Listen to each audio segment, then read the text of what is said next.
Now, some people like ads, some people don't, and that's okay. But we like to keep everyone happy. So if you're one of the people who doesn't like to listen to ads, choose the David McWilliams Plus option on Apple Podcasts, and you can listen to this podcast just the way you like it. To understand the economy, you have to understand human nature. This podcast is powered by Acast. How are you doing there? It's podcast time. John and I are giggling about camper vans, actually, John. We're giggling about... Have you ever had a camper van, John? No, I love the idea of it. I can see you going to a festival. No, I would just drive. The problem is we live in... Camberwell carrot in the back of the camper van. Yeah, exactly. Burning Man. It'll never be the same again. But the thing about camper vans is we live in an island. So travelling around Ireland would be great. But you want to get onto Don't say the mainland. It'll upset our continent. You want to our go onto our West Belfast delegation. But I'd love that. I would absolutely. But the thing is, my cousin had a camper van, and you know, it's like anything. You buy a camper van, you're all enthusiastic. You buy all the bits and the bells and whistles, and you go off for a big trip, and you come back, and then it sits there for another year. Well, actually, Shan's parents, you're absolutely right. Shan's parents had a camper van. They used to call it the Wally van. Because only Wallies, their kids were really, really, really embarrassed by the parents, and they drive everywhere. The Nordies, they're like driving, and they drive everywhere, you know, in the camper van, and they go all over France and everything in the camper van. But this is when it wasn't cool in the 80s and 90s. Oh, right, okay. But now, I mean, the camper vans. The reason I'm talking about camper vans, John, is the following, right? There's one outside. There is, but a Vespa outside, okay? A Vespa is looking particularly fine, although the weather's a little bit inclement, right? Yeah. For the Vespa. It's going to be packed away for another because winter. Because at Kilkenomics, right, towards the end, there's always problems with finding rooms to stay in, right? Yeah. Around Kilkenny. We have a Burning Man fusion with Kilkenomics, okay? There get stuck in the mud early. Yeah, no. What we're going to have is a convoy of camper vans going down to Kilkenomics, right? Really? But what there is, right, is there's a camper van park in the centre of Kilkenny called the City Lime Works venue. It's on Facebook. Right. It only costs £10 a night. Yeah. And if you go on indiecamper.ie, which is the Airbnb for camper vans, right? Never knew that now. You can rent camper vans for 2 or 3 days. Now, over that weekend, camper vans are really, really cheap because it's off season. The 2nd to the 5th of November. It's off season. Nobody's going around in camper vans. So you can rent these camper vans. Precisely, see your cousin with the camper van sitting outside, right? Your cousin's camper van sitting outside is a potential source of income if he goes on one of these camper van Airbnb sites. And let's say 4 of your mates want to come to Kilkenomics, but the hotels are a bit pricey and you can't get one. Rent a camper van. And then the camper van park is in the City Lime Works venue on Facebook. It's a £10 a night. It's right in the centre of Kilkenny. And you're there for scot-free. And you can have it like a pilgrimage. Fantastic. So it's a crossing of... Do you remember the FT called... and they got really into loads of trouble for it. They called Kilkenomics Davos without the hookers. I'm not surprised. It's a great quote, wasn't it? So you can go to Davos without the hookers in a camper van, which is sort of... Is Pascal going to be staying in the camper van? Pascal is on Thursday night. He's on Thursday night, and there will be lots and lots of good. He's on stage with the brilliant, brilliant comedian Colm O'Regan on Thursday night. I'm really looking forward to that. And that will be great. Yeah, in actual fact, this week's podcast, John, is on the economics of the coalition as represented in the budget. Yes. Right? So we're going to talk about that. But just so you know, I think a camper van I've always had this image of people listening to the Grateful Dead going across America, right? Yeah. Like, cooking up meth, like your man in Breaking Bad, his camper van. Cooking up meth and going to economics.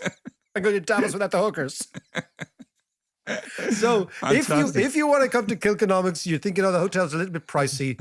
Here is your solution. We've done a deal with the camper van compound in Kilkenny, City Lime Works venue on Facebook. It's a £10 a night.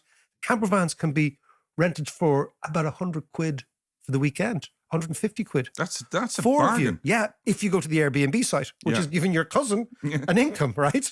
Campervan, I think it's called campervan.ie or Wild Camper. Google it. Yeah. And away, there's a solution. There's a solution. Fantastic. And of course, Kilconomics coming up in 3 weeks' time. Okay. Well, camper vans aside, Campervans aside. let's talk about the budget. Because The budget. I was looking at that, and usually the budget I kind of switch off a little bit and stuff. But this budget was supposed to be the housing budget. Yes. And it all turned out to be, as far as I can see, a bit of a damp squib and trying to be all things to all men, which never works. Which never works. John, I mean, you're absolutely right. So what we're going to do is rather than take the totality of the budget, let's look at some specifics. Yeah. The budget should do two things, right? Firstly, if you're running a big deficit, which we used to be in the past, right? It should be an effort to try and bridge that gap. Say, hold Yeah. on a second. Number one, And just make fags more expensive. make fags more expensive. Yeah. You don't even smoke anymore. You're useless to the state. Exactly. Right? But the second thing the budget should probably reveal is the extent of clear economic thinking in the government. And when I say the government, the politicians frame the budget, but civil servants make the budget. So the Department of Finance writes this thing, and then they have a row with the politicians as to what can be said and what cannot be said. So what the budget should do, it should reveal a vision for the state Yep. at best. At worst, it should reveal at least some clarity of thought. If you don't have the big vision, you have the clarity of thought in the little stuff, right? Yeah. So I would The think big plan, it's supposed it's to a be. big plan. So to interrogate the budget, probably the best way to interrogate a budget, if you're thinking, okay, how do we assess whether there's actually any hard thinking going on in the Department of Finance or in all the various different departments that go into putting the budget? Let's look at maybe one area rather than the whole thing. That's one area and interrogate that area. And you said it was a housing budget. So let's interrogate the Yeah. housing side, because listening to the show, I know, you know, that the conversations that we are having with our friends are about housing. Yeah. The conversations that almost everyone in Ireland is having with their friends are about housing. The other day I talked to Michael Lewis and had a drink with him afterwards. And he was saying, what's the biggest deal here, And I said, housing. Yeah. This is the big deal. Yeah. And he said, well, you've just had a budget, obviously, so they'll be addressing that. Because he was just reading in the Irish, he was reading the Irish Times. It was on the table that we were having a cup of coffee. And I said, well, actually, let's look at what's in the thing. So let's look. So what we know is that the biggest issue is housing and housing affordability. Now, how do you make housing affordable? You try to bring down the price. How do you bring down the price? The ultimate objective has to be to create the situation where we can build as many houses as possible. That's what we know. Now let's look, just look at the numbers before we start, right? Yeah. Okay. So the Housing for All plan, which is the government's plan, is based on building about 33 to 34,000 houses on average per year until 2030. That's the plan. Now, these targets are based on research from the ESRI, the Economic and Social Research Institute, which projects that migration in the next 10 years, from 2019 to 2029, 2030, right? Yeah. So that period, right? They've estimated, and the plan is based on a projection of immigration of 220,000 people in Ireland. That's about 22,000 people per year. That's the plan. We know that already by April of 2023, so between 2019 and April 2023, we have had 240,000 net migrants into the country, right? So we're already past the amount of migrants in 3 years than we've planned for in the next 10 years, right? So it means that we've got to build more houses. Yeah. Not 34,000, maybe much more. Well, that is because of the Ukrainian war. Well, again, maybe if there's 100,000 Ukrainians here. Even if you take those out, that means 150,000 immigrants have come here, ex the Ukrainians, in the last 3 years. That's 50,000 immigrants a year, not 20,000. Yeah. The plan. So the plan is based on wishful thinking. We're imagining a world that isn't here. So what do? We probably need to build about 48 to 50,000 houses a year based on these new numbers. Yeah. So that's the extent of the problem. It's enormous. Isn't Enormous, right? So therefore, all the government resources need to be driven at making houses more affordable.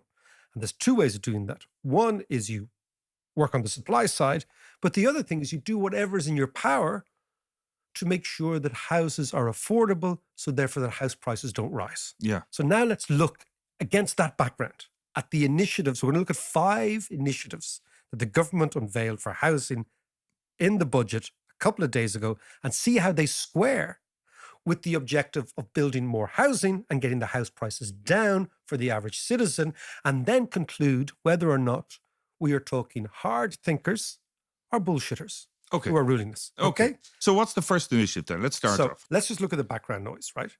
Which is we have had 10 interest rate increases in the last 24 months, right? Yeah. This should gradually bring the price of houses down. Why? Because interest rate increases means the amount of money you can borrow reduces in order to buy houses. If the amount of money you can borrow reduces, the wall of money coming into the housing market reduces. And the only way that's materialized in house prices should fall. Yeah. So a government Yeah. that wants house prices to fall as its major objective should not ever interfere with interest rates rising, because interest rate rising is the natural monetary policy way of bringing house prices down. Okay. What have these heroes done? Initiative number 1, announced the other day. 160,000 mortgage holders have seen their repayments increase because of high interest rates. Yeah. So this should bring the demand pressure in the housing market down. The budget introduces a one-off tax relief measure to offset the pain of this, and it will apply to private residents with outstanding mortgages of between 80,000 and 500,000. Now, the people with an outstanding mortgage of, let's say, 350 grand, right? Bang in the middle, this is not the poor. These people, and I'm talking about lots and lots of middle class people, right, have seen their wealth increase dramatically. They've also probably benefited from tracker mortgages, which were very, very low. Right. So what the government is, the first initiative, what they're doing is interest rates are rising.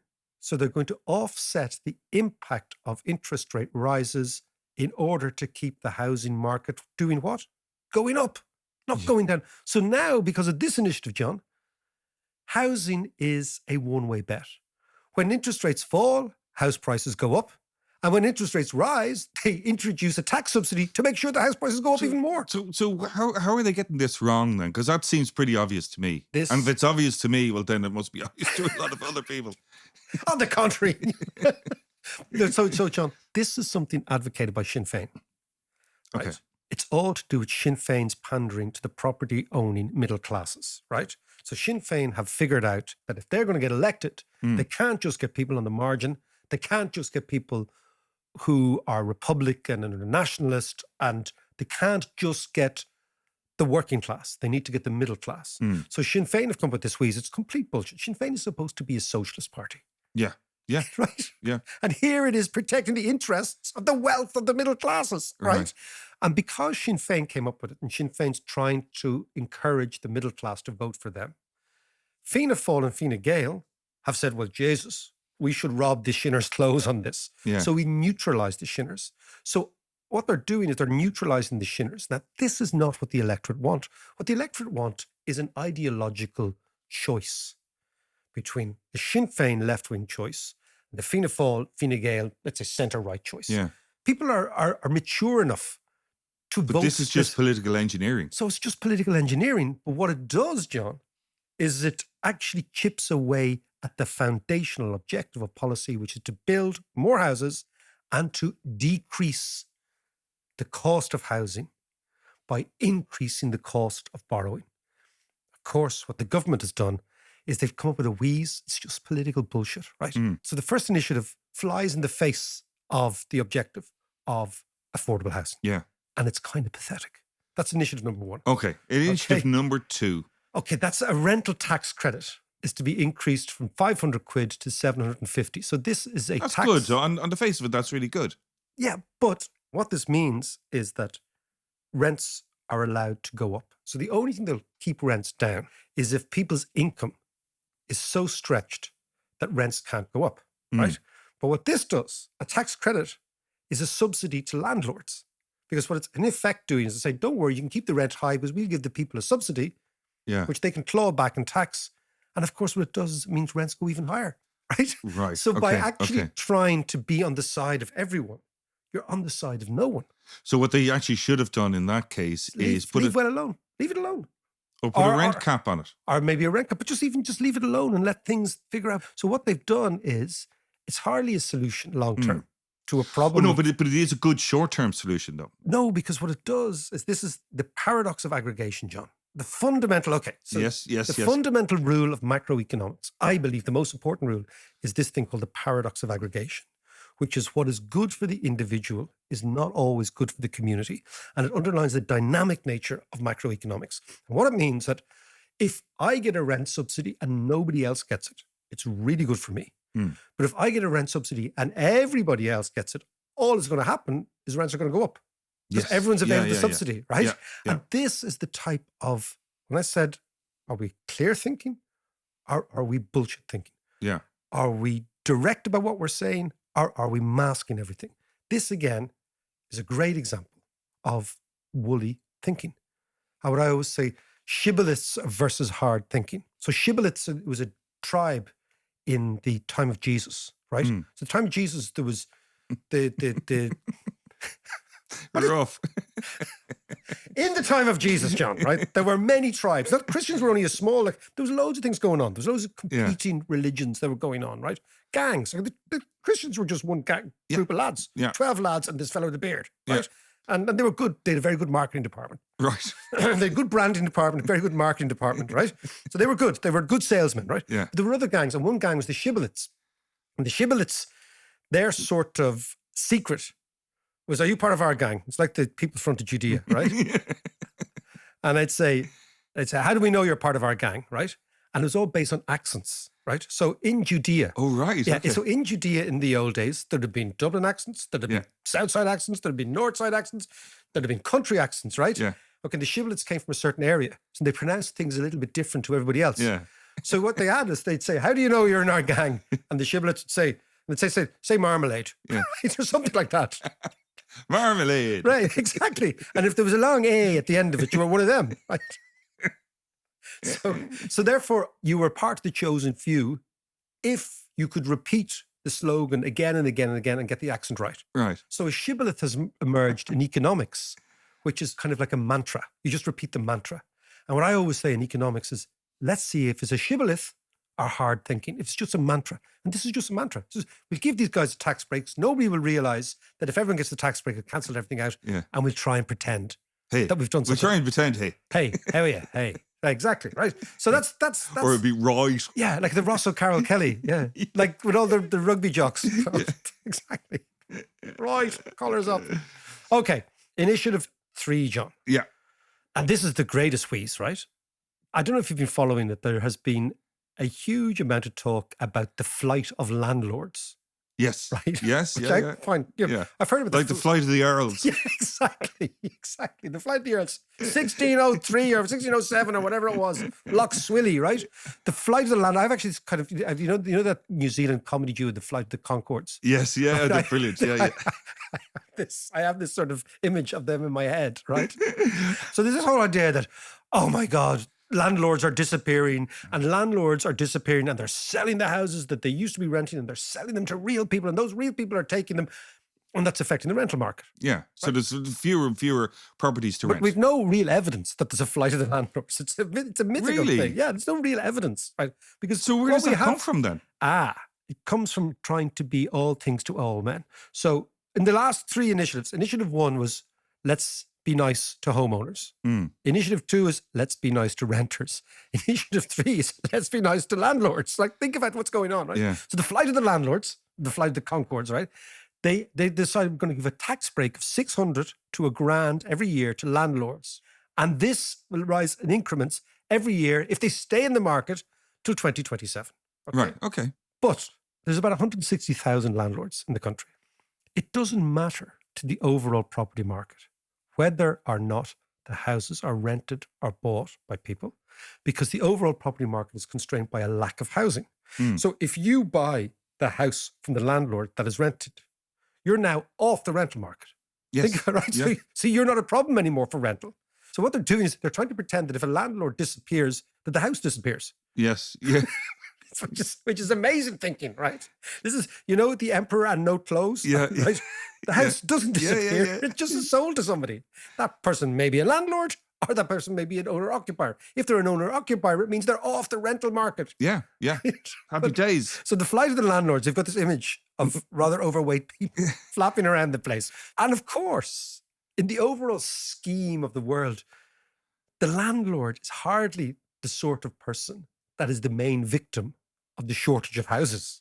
The landlord is the main profiteer and profiter of the shortage of houses. I'm not saying they're profiteering. They don't care if that's what you do for a living. That's fine, right? Yeah. But the point is, they're the fellas who have seen their wealth increase dramatically as house prices go up, number one, and seen their income increase dramatically as rents go up. They don't need a tax break Yeah. at all. And here we are, little tax break for them, right? Back to our idea of woolly thinking, the shibboleths. Yeah. Is this contributing to building more houses or not? Not one house will be built by a tax credit to fleeing Absolutely. landlords, okay? So you see what I'm saying? Okay, Mac, I need to digest this a little bit before we get to the last two. So let's take a quick break. Okay.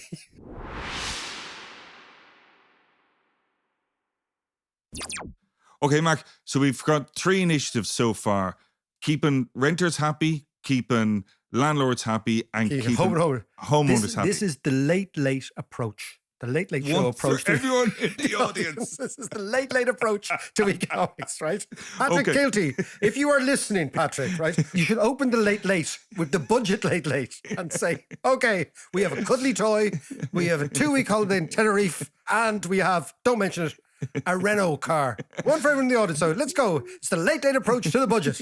Okay, initiative number 4, Mac. Okay, initiative number 4 is, now, this is a basically good idea. A vacant homes tax introduced in 2022, which is very important, has been increased from 3 to 5 times the property's existing base of the local property tax liability. Now, I'll explain that. Yeah. This is a step in the right direction. We know vacancy is a massive blight. I've always said, vacancy is vandalism. Yeah. Because vacancy leads to dereliction, and dereliction leads to a blight. And you have that sort of what they call the broken windows theory in American urban development, which is that if you let the window be broken, if one window is allowed to be broken and left unfixed, the next window is broken, the next one. And so basically what dereliction does is it destroys urban streetscapes. And we know in Ireland that we have countless derelict buildings, right? And of course, all derelict buildings start with being vacant. Yes. Right? That's the key. Yeah, absolutely. Okay. So if a building is lived in, it cannot by definition be derelict. So there's a dereliction and vacancies are conjoined at the hip. So this is a good idea. However, the problem is local property tax. Ireland is amazing because our property tax is so low. Is based on self-assessment. So you assess yourself. Yeah. So, the property's worth 10 grand. Yeah. Okay. Do you do a Donald Trump on it? What did Trump do on it? He's inflating his business and his assets. Oh, yeah. Well, you just do the opposite. Say it's not worth 100 grand, it's worth 10 grand, right? And of course, the problem is the basic rates are trivially small. So it's less than 500 quid on all properties worth under 525 grand. It's not big enough to move, as the Americans say, to move the needle. Yeah. Where does that come from? I don't know. It's an audio expression. It must be. Yeah. Is it? For the VU needle. Of course. I'm such an idiot. Mac, come on now. I know. Just get your head out of them books. By the way, that's what John does says to me a lot. Get your head out of them books and go for a pint. Okay. So again, what we're looking at is a vacancy tax, which isn't half big enough to encourage people to bring those vacant properties into use. So again, what we have is a missed opportunity. Now, why? Because they're thinking, oh, well, people who own vacant properties, they are voters too. So let's not upset them too much, right? And in fairness, though, there are some reasons, especially in this area as well. There's a huge there's a huge number of derelict properties. Some of them have been derelict for years. Now, I know that I looked into a few of them going, why is that derelict? Some of them are stuck in probate and stuck in this, that, and all the rest. And we spoke about Roundstone as well before. there's a bunch of properties. Only John there. can reference South Dublin and Roundstone as his two ideal places in Dublin. Oh God, I just realised how bad that sounds. Exactly. Russell Carroll Kelly over here. Right, I'm part of that gang. Exactly. Look, just Roundstone is just extraordinary. Many. Anyway, Okay. but you know what I mean. I do know what you mean. There are reasons for some property to be derelict or to be vacant. Yeah. But you're right; it does need to be accelerated in getting them back on. And do you online. know what would accelerate probate straight away? Is a massive big tax. So if it's a family having a scrap over granny's gaff, which is typically you're talking about, right? Yeah. Families falling out over money. What would focus the mind of people who are so obsessed by money is, if you lads don't sort this out, we're going to slap a 20 grand tax on you. Yeah, yeah, In a heartbeat, those probate cases would be all solved. yeah, Right? Because we know by definition these are only interested in money because that's what they're fighting over. yeah, Again, hard thinking. What's the problem here? Who are we dealing with? yeah. Hit them where it most impacts. Yeah. It needs. You're right. It needs a tough approach. Yeah. Initiative 5, John. Right. Go on. The Help to Buy scheme has been extended to the end of 2025. Now, I don't know if you remember the Help to Buy scheme, John, right? I do. The Help to Buy scheme, we go back to our paradox of aggregation, right? The Help to Buy scheme is essentially a government grant to allow people to achieve the amount of money for the deposit to get on the housing ladder. Introduced years ago. It's already, not that long ago, introduced in 2021, right? It's already 43%. It's costing 43% more than they thought it was going to be. So lots of people are obviously applying for it. Yeah. But let's come back to the paradox of aggregation. If I get a Help to Buy scheme, Dave McWilliams, and nobody else gets it, then I actually get a leg up. Yeah. But if everybody gets the Help to Buy scheme, all it does is it pushes up the house price, new house prices. That therefore pushes up the entire deposit on aggregate that is necessary to get them. Yeah. So nobody benefits. The best way to look at this, right, is imagine... Apart from the sellers. Apart from the sellers. Yeah. Exactly. Or the builders or whoever's building it. So imagine the best way to look at the paradox of aggregation is the idea, we've said it before, you're at a football match. Yeah. The fella in front of you stands up to get a better view. Then you have to stand up. Then the person behind you has to stand up. And suddenly the entire Aviva is standing when we paid to sit. Yeah. Right? So that's It's exactly... the dominoes in reverse. It's the dominoes in reverse, exactly. Yeah. So it means that what is good for the individual, the fellow who stands up first, is not always good for the community because we all end up standing Yeah. and with the same view. Yes. Right? Yeah, So exactly. this is exactly the same thing. So the fellow who gets the one grant, it's great. Everyone gets the grant. We all end up paying more. And we're left with the same situation of not enough houses being built. But you know what? The price is higher. Yeah. So everybody gets into more debt. Now, who makes money? That's banks, because they sell debt. They sell credit. Banks and sellers. So there you have, John, 5 key initiatives of housing in a budget that you said at the top was meant to be the housing budget. Yeah. And what we see is that every single initiative cancels out the other one, right? And every single initiative does nothing to advance the idea that houses need to be built. Not one house will be built as a result of all these 5 things. And they spent months agonizing over this. Should have just listened to us. Exactly. Do you know what I mean? Like this isn't high-level economics. This is Leaving Cert economics. Yeah. You know, actually, they should put this on the Leaving Cert. Analyze the budget through the mechanism and the frameworking of the shibboleths and the fellows with the funny accents back in biblical times. We'll talk to you Thursday.